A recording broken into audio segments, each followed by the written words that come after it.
कौन है? मैं पोस्टमैन अंकल हूँ बेटा। अच्छा। रुको बेटा, मैं आ रहा हूँ। वो बेटा ना, तुम्हारी चिट्ठी आई है। चिट्ठी आई है? किसकी चिट्ठी आई है अंकल? हाँ वो बेटा राहुल ने भेजी है। अच्छा, उनकी तरफ से चिट्ठी आई है, पर मुझे समझ में नहीं आ रहा उन्होंने चिट्ठी क्यों भेजी। मैं तो पढ़ ही नहीं पाऊंगी चिट्ठी। अंकल, क्या आप मेरे लिए चिट्ठी पढ़ दोगे? अरे कैसी बात कर दी बेटा, मैं पढ़ लूंगा। मैं पढ़ के बताता हूँ क्या लिखा है।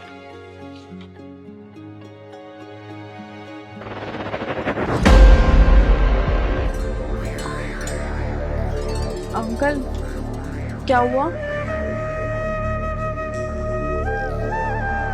अंकल, सुन तो रहे हो ना? चले तो नहीं गए? हाँ हाँ बेटा, मैं यही हूँ। वो क्या ना, बहुत सारी चिट्ठियां हैं तो मैं देख कर बताता हूँ पढ़ के। अंकल, इसमें कुछ बुरा तो नहीं लिखा है? नहीं नहीं बेटा, घबराने की वाली कोई बात नहीं है, खुशी की बात है।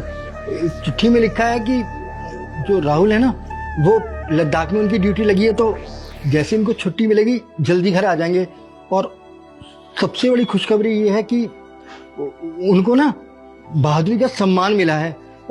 राहुल ने ना जो मेडल उसको मिला है वो तुम्हारे लिए भेजा है। अच्छा, ये तो बहुत अच्छी बात है। मेडल के बारे में तो मुझे उन्होंने कुछ बताया ही नहीं, क्योंकि अभी हम दोनों की हाल फिलहाल में ही बात हुई थी। पता नहीं। वो बेटा ना कि फोन पे तो वो ऐसी चीज नहीं बताते, और हो सकता है उन्होंने सरप्राइज देने के लिए ये आज भेजा हो, तुम्हें बताया ना हो। हाँ बेटा, इस लेटर में कुछ पैसे ही भेजे हैं शायद तुम्हारे लिए। मैं देखता हूँ। हाँ बेटा, इसमें कुछ पैसे हैं तुम्हारे लिए। पैसे? सरप्राइज तो मैं मान सकती हूँ, क्योंकि उनको ना मुझे सरप्राइज देना बहुत पसंद है। पर पैसे क्यों भेजे? वो तो हमेशा ट्रांसफर कर देते थे। बेटा हो सकता है कि उन्होंने सोचा होगा कि तुम पैसे निकलवाने के लिए किसी को भेजोगी, इससे अच्छा है चिट्ठी तुम्हारे पास आ ही रही है तो उसमें पैसे डाल दियो। हाँ, हो सकता है। सोच रहे होंगे कि मैं कहाँ किसी को परेशान करूंगी या तो खुद जाऊंगी। मुझे परेशान नहीं देखना चाहते थे ना वो कभी भी। बेटा, मैं तुमसे ही कहना चाहता हूँ कि अगर तुम्हें कोई भी दिक्कत परेशानी हो तो मुझे बेझिझक बता देना। तुम्हें तो पता ही है, 2 घर छोड़ के ही तो मैं रहता हूँ। ठीक है अंकल जी, मेरे को कुछ भी जरूरत पड़ेगी तो मैं आपको जरूर बता दूंगी। हाँ, तो बेटा ये पैसे और ये मेडल तुम रख लो, ठीक है ना?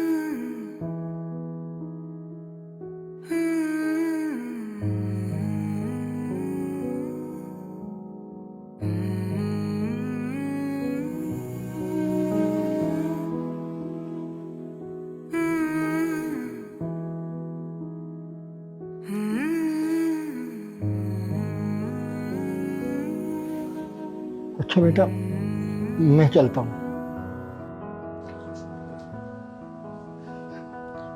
रुकिए अंकल जी। क्या हुआ बेटा, कोई काम, कोई दिक्कत है तो बताओ। लगता है अंकल जी आप मेरे को बेवकूफ़ समझते हैं। आपको क्या लगा अंकल जी कि मैं अंधी हूँ तो कोई भी मुझे बेवकूफ़ बना देगा, मुझे पता नहीं चलेगा? नहीं बेटा, ये तुम क्या बोल रही हो? अंकल जी, आप मेरी परिस्थितियों का मजाक बना रहे हैं क्या? कि इसको दिखाई तो देता नहीं है, तो मैं कुछ भी बोल दूंगा तो इसको पता कैसे चलेगा?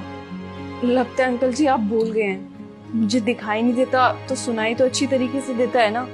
आपको पता है, मैंने अभी थोड़ी देर पहले ही न्यूज़ सुनी है कि वो अब नहीं रहे, वो देश की रक्षा करते करते शहीद हो चुके हैं।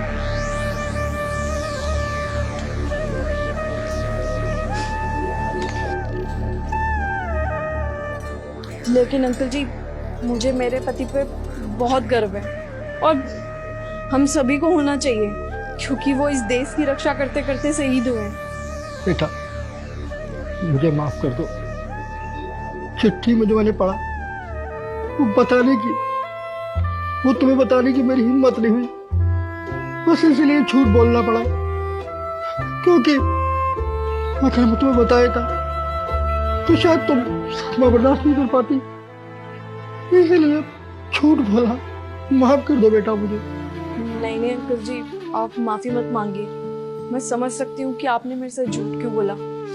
आप तो बिल्कुल सही हैं अंकल जी, आपका सोचना बिल्कुल सही है। कोई भी पत्नी कैसे बर्दाश्त कर सकती है कि उसका पति अब इस दुनिया में रहा ही नहीं। धन्य भारत की बेटी जो देश की रक्षा में शहीद होते अपने पति की शहादत का दुख भी हंसते हंसते पी जाती। बेटी तू महान है और राहुल भी महान है जो अपनी धरती की रक्षा के लिए